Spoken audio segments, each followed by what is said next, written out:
यूनिमॉन्क्स। आज हम लोग अपने वीडियो में बात करने वाले हैं about the important programme specific eligibility, जो कि आप लोग नहीं देखते हैं। ठीक है, ऑब्वियसली बात है कि आप ब्रोशर्स क्यों देखेंगे, इतने बड़े बड़े मोटे मोटे होते हैं मैम, उसमें कैसे हम लोग देखेंगे।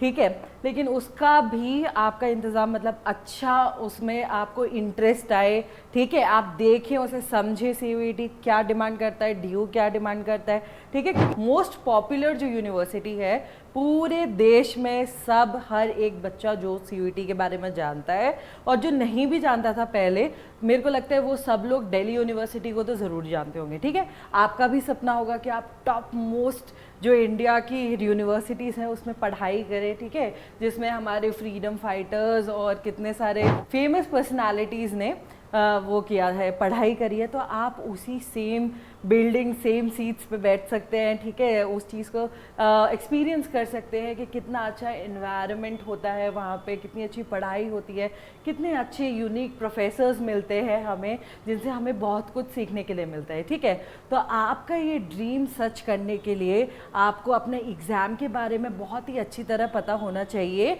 और फिर आपकी यूनिवर्सिटी के बारे में बहुत ही अच्छी तरह पता होना चाहिए, है कि नहीं।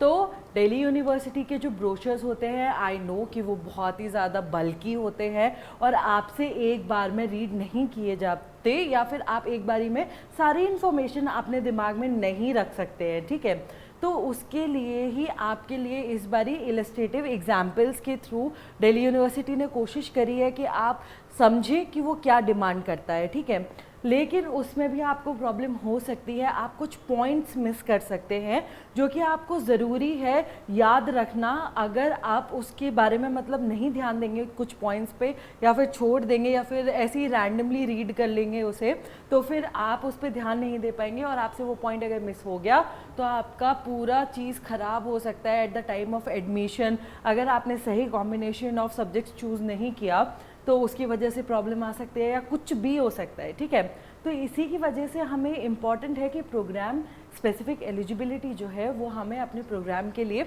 देखनी चाहिए। ठीक है, अगर आप नहीं देख पा रहे हैं, या फिर आपने रीड कर लिया है और उसे अच्छी तरह डिसाइफर नहीं कर पा रहे हैं कि भाई ये क्या हमसे बोलना चाह रहा है, तो फिर आप मेरे साथ देखिए आज। ठीक है, BA illustrative example of admission of BA honours political science, BA honours geography, history and social work. ठीक है, अब मैंने फर्स्ट इसी से क्यों मतलब वो करा है, क्योंकि ये मोस्ट पॉपुलर कोर्सेज है जिसके लिए सबसे ज़्यादातर बच्चे मतलब डिमांड करते हैं कि भाई दिल्ली यूनिवर्सिटी अगर हम जा रहे हैं तो हम लोग यही कोर्सेज चूज़ करेंगे। ठीक है, तो उसी के लिए हम लोग देख लेते हैं कि इसके लिए क्या डिमांड है, क्या आपको सप्लाई करना है अपनी तरफ से यूनिवर्सिटी में एडमिशन लेने के लिए। ठीक है, फर्स्ट इज़ कि BA honours political science, geography and BA जो भी है आपका, मतलब ये देखिए ये 4 सब्जेक्ट्स हैं, हिस्ट्री, बीए और सोशल वर्क। ठीक है, इसमें ऑनर्स में आपके 4 सब्जेक्ट्स हो गए जो मैंने अभी रीड करके बताए थे, पहले इसमें सब्जेक्ट्स आपको बता दिए। उसके बाद अगर आपका इन चारों सब्जेक्ट्स में से कोई एक सब्जेक्ट है तो आप प्रोग्राम स्पेसिफिक एलिजिबिलिटी देखेंगे। उसमें क्या लिखा हुआ है कि any one language from list A. ठीक है, आपको पता है कि हमारी डिफरेंट लिस्ट है सीयूईटी में। ठीक है, list A, list B1, B2, ठीक है, और जनरल टेस्ट होता है जो हमारा ड्यू रिक्वायर करता है। तो इसमें जो लिस्ट ए बोल रहे हैं वो, उसमें से आपको एक लैंग्वेज चूज़ करनी है, और जो कि 33 लैंग्वेजेस हैं आपकी इन टोटल। ठीक है, और any 2 subjects from list B1। ठीक है, लिस्ट ए से कोई वन लैंग्वेज, और any 2 subjects from list B1 plus any one subject from either list B1 और B2। ठीक है, तो आपका क्या हो गया, एक लैंग्वेज हो गया, एक लैंग्वेज वाला हो गया सब्जेक्ट। ठीक है, 2 आपके डोमेन सब्जेक्ट्स हो गए जो आप लिस्ट B1 में से चूज़ करेंगे। ठीक है, लिस्ट B1, ये लिस्ट A, और एक जो सब्जेक्ट है वो ईदर आप B1 से चूज़ कर सकते हैं या फिर B2 से चूज़ कर सकते हैं। ठीक है, ये आपके ऊपर डिपेंड करता है। अब हमने जो इतनी सारी लिस्ट देख ली हैं, ठीक है, तो फिर मैं आपको आगे बताऊंगी कि लिस्ट वो दिखती कैसी है। ठीक है, ये देखिए, ये रहा यहाँ पे, ये आपकी लिस्ट 1 है। ठीक है, ये आपकी लिस्ट ए है जिसमें लैंग्वेजेस हैं, ठीक है, जिसमें से आप एक कोई भी लैंग्वेज चूज कर सकते हैं अपना एग्जाम देने के लिए, ठीक है। इसका आप स्क्रीनशॉट ले लीजिए अगर आपको चाहिए तो, ठीक है, या फिर ऐसे ही रैंडमली रीड भी कर सकते हैं। उसके बाद हमारा नेक्स्ट जो है, अगर आपने ये अपना कॉम्बिनेशन बना लिया है, लिस्ट ए भी चेक कर लिया है और लिस्ट B1 भी चेक कर लिया है और लिस्ट B2 भी चेक कर लिया है, ठीक है। ए वाला मैंने आपको दिखा दिया, लिस्ट B2 B1 ये रहा, इसमें आपके इतने ये 18 सब्जेक्ट्स हैं, ठीक है। कितने सब्जेक्ट्स हैं इसमें? 18 सब्जेक्ट्स हैं, 18 सब्जेक्ट्स हैं, ठीक है, 18 सब्जेक्ट्स हैं। इसमें से आप कोई भी अपने 2 सब्जेक्ट्स चूज कर सकते हैं और इसके आगे जो लिस्ट B2 है उसमें से आप कोई भी एक सब्जेक्ट चूज कर सकते हैं, ठीक है। तो इसमें से अगर आपको एक सब्जेक्ट B2 में से चूज करना है तो वो भी कर सकते हैं, या फिर B1 में से ही अगर आपको एक और सब्जेक्ट चूज करना है, 2 तो कंपलसरी है, और एक और आपको सब्जेक्ट इधर B1 और B2 से करना है तो आप इसमें से भी कर सकते हैं, ठीक है। उसके बाद रजिस्टर करना है आपको।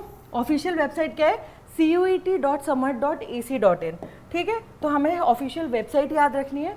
उसके बाद ये फॉर एग्जाम्पल दे रखा है, जो मैंने आपको लैंग्वेजेस बताई थी अभी 33, उसमें से एक ले लिया है उर्दू।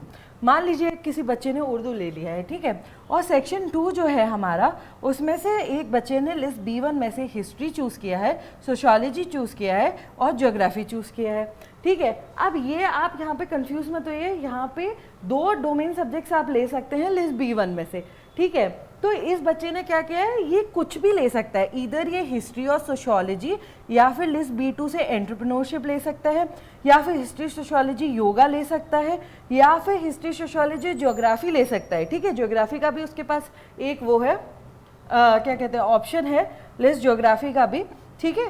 तो फिर यहाँ से या तो 2 सब्जेक्ट चूज कर सकते हैं और एक इन दोनों में से चूज कर सकते हैं, और या फिर ये तीनों ही चूज कर सकते हैं, ठीक है। हो गए आपके 3 सब्जेक्ट्स हो गए। जब आपने सब्जेक्ट डिसाइड कर लिया, लैंग्वेज डिसाइड कर लिया, उसके बाद अब ये सारे कॉम्बिनेशंस बने हैं आपके, ठीक है। T1 बना है जिसमें आपका बता रहा है कि उर्दू अगर उसने लैंग्वेज में लिया है और हिस्ट्री लिया है, सोशियोलॉजी लिया है, और ये B1 का ही सब्जेक्ट है, ठीक है, B2 में से नहीं लिया है अभी उसने, B1 में। ये आप कैसे चूज कर सकते हैं कि अगर आप B1 और B2, B1 में जनरली आपके डोमेन सब्जेक्ट्स होते हैं जो आप 12th क्लास में पढ़ते हैं, ठीक है, और B2 में जनरली वो सब्जेक्ट्स होते हैं जो उन्हीं की तरह मोर और लेस उसी की तरह होते हैं, ठीक है, जो B1 में सब्जेक्ट्स होते हैं। तो उसकी तरह होने के कारण आप वो लेकिन लाइटर साइड पे होते हैं, आप उनमें थोड़ा कम मतलब मेहनत करेंगे, डोमेन सब्जेक्ट में ज़्यादा आपको ध्यान देना पड़ता है, स्कोरिंग अच्छी रखनी पड़ती है, और ऑब्वियसली B2 वाले सब्जेक्ट्स में भी आपको स्कोरिंग अच्छी रखनी है, बट कंपैरेटिवली थोड़ा सा डिफरेंस होता है। तो आप B2 में से लिस्ट चूज कर सकते हैं अगर आप थोड़ा लाइटर साइड पे अपने आप को रखना चाहते हैं अपनी प्रिपरेशन में, कि जी मेरे से तो 2 ही डोमेन सब्जेक्ट्स वो हो सकते हैं, क्या कह सकते हैं, मतलब 2 ही डोमेन सब्जेक्ट्स में प्रिपेयर कर सकता हूँ, ठीक है। लेकिन B2 में से आप एक सपोर्ट अपने लिए ले सकते हैं कि हाँ भाई चलो इसके लिए मैं थोड़ा कम लाइटर, या फिर मेरे को जल्दी याद हो जाता है तो फिर मैं B2 में से ये सब्जेक्ट चूज कर लूँगा, ठीक है। अगर आप बहुत ही ज़्यादा कॉन्फिडेंट है कि आपके पास तीनों डोमेन सब्जेक्ट्स जो हैं वो B1 लिस्ट में से ही होने चाहिए जो आपने पढ़ रखे हैं अपनी 12th क्लास में, ठीक है, तो आप वो तीनों चूज़ कर सकते हैं। जैसे कि ये फर्स्ट एग्जाम्पल में है कि उसने एक लैंग्वेज चूज़ करा, हिस्ट्री चूज़ करा, सोशियोलॉजी चूज़ करा, अब उसके पास तीसरा कोई भी हो सकता था, चाहे वो B2 से कर लेता चाहे B1 से करता, उससे कुछ फ़र्क नहीं पड़ने वाला आपके एग्जाम में। आपका फ़र्क तो पड़ेगा मार्क्स से ही, जितने आप मार्क्स अटेन करेंगे। लेकिन मैं अपना कॉम्बिनेशन बता रही हूँ कि if you want to go for a B1 वाला लिस्ट का subject then you can go, ठीक है। उसके बाद सेकंड वाले में ही देखिए, लैंग्वेज तो हम लोग अलग ही कर देते हैं, ये सब में लैंग्वेज है फर्स्ट, उसके बाद history sociology, and he chosen subject from B2 list, ठीक है, ये भी B2 का ही है, ये भी B2 का ही है, ये भी B2 का ही है। तो आप देख रहे हैं कि अगर आपके इतने सब्जेक्ट्स अगर हम फॉर एग्जाम्पल ले लें एक उसमें, तो फिर आपके कितने सारे एग्जाम्पल्स बन सकते हैं कि आप कौन से कॉम्बिनेशन परमिटेशन कॉम्बिनेशन में अपना सब्जेक्ट उसमें मतलब आपने तो चूज कर लिया। ये आपके हाईएस्ट मार्क्स बताने के लिए है, जो highest score among the T1 T7 will be considered, ठीक है। पहले तो देखिए इसमें 2 चीज़ें हैं कि पहले तो यूनिवर्सिटी ये अलग अलग कॉम्बिनेशंस बना के देखेगी कि आपके किस में हाईएस्ट मार्क्स आ रहे हैं, ठीक है, और अगर जब आपके हाईएस्ट मार्क्स जिसमें भी आप स्कोर करेंगे कॉम्बिनेशन बनाने के बाद जो आपने सब्जेक्ट्स लिए हैं, उसके बाद प्रोसेस होता है नॉर्मलाइजेशन का। ठीक है, अगर आपको नॉर्मलाइजेशन नहीं पता है तो आप जाके चैनल पे वीडियो देखिए, बहुत ही अच्छी तरह मैंने एक्सप्लेन करा है कि नॉर्मलाइजेशन आखिर होता क्या है। ठीक है, तो पहले आपके कॉम्बिनेशंस जो डिफरेंट बन रहे हैं उसमें से जो हाईएस्ट मार्क्स होंगे पहले वो चूज किए जाएंगे, जितने भी आप स्कोर करेंगे वो, एंड देन नॉर्मलाइजेशन किया जाएगा उन सब्जेक्ट्स का बाकी बच्चों के साथ। ठीक है, तो ये दो प्रोसेसेस फॉलो होंगे। Highest score among the T1 and T7 will be considered. ये पता चल गया आपको कि आपके मार्क्स कैसे कैलकुलेट होंगे। उसके बाद ये सारी इंफॉर्मेशन तो वो थी जो आपको पता चलनी चाहिए, अपना एग्जाम देने से पहले आपको पता होनी चाहिए। उतना ही इम्पॉर्टेंट है कि आपको क्या नहीं करना है वो भी पता होना चाहिए। ठीक है, अनअवेयर नहीं रखना है ना अपने आप को, वरना आप पॉइंट्स मिस कर देंगे। तो ये क्या बोल रहे हैं कि combinations will not be considered as they either have 2 subjects from list B2। ठीक है, आप B1 में से 2 सब्जेक्ट्स ले सकते हैं, B1 में से 2 सब्जेक्ट्स ले सकते हैं, लेकिन B2 में से नहीं ले सकते।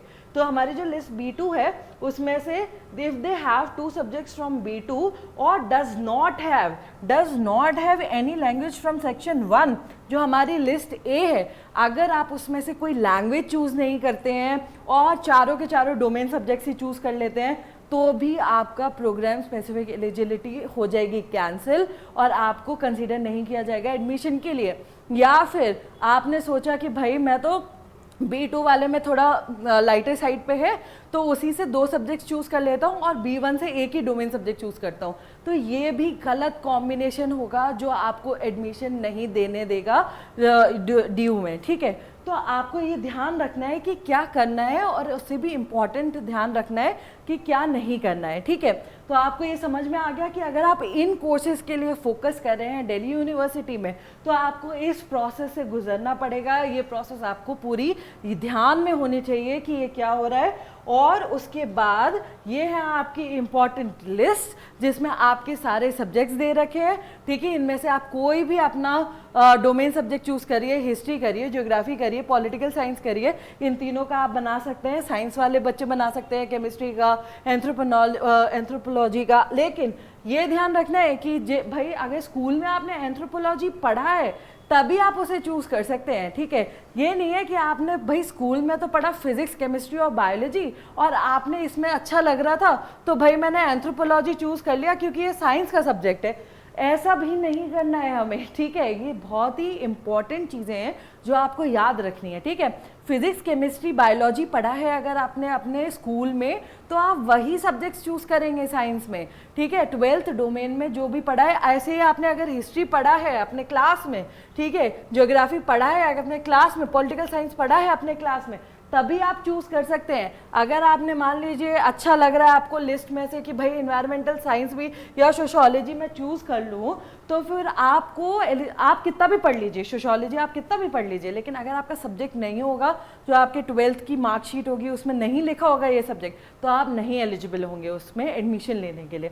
तो ये बातें हमें बिल्कुल ध्यान रखनी है। ठीक है, और एलिजिबिलिटी अगर आपको इन कोर्सेज में चाहिए तो आपको ये एलिजिबिलिटी भी याद रखनी है और अपना एडमिशन ऐसे ही सिक्योर करिए फॉर द नेक्स्ट ईयर। अभी से जब आप इन चीज़ों को अपने दिमाग में लेना स्टार्ट करेंगे तभी जाके आप नेक्स्ट ईयर तक एकदम आपके दिमाग में रहेगा कि हाँ भाई मैं एकदम फ्लुएंट हूँ अपनी चीज़ों में। ठीक है, तो इन सब चीज़ों का ध्यान रखिए और ऐसे ही अमेजिंग वीडियोज़ के लिए please subscribe to Universe. Thank you.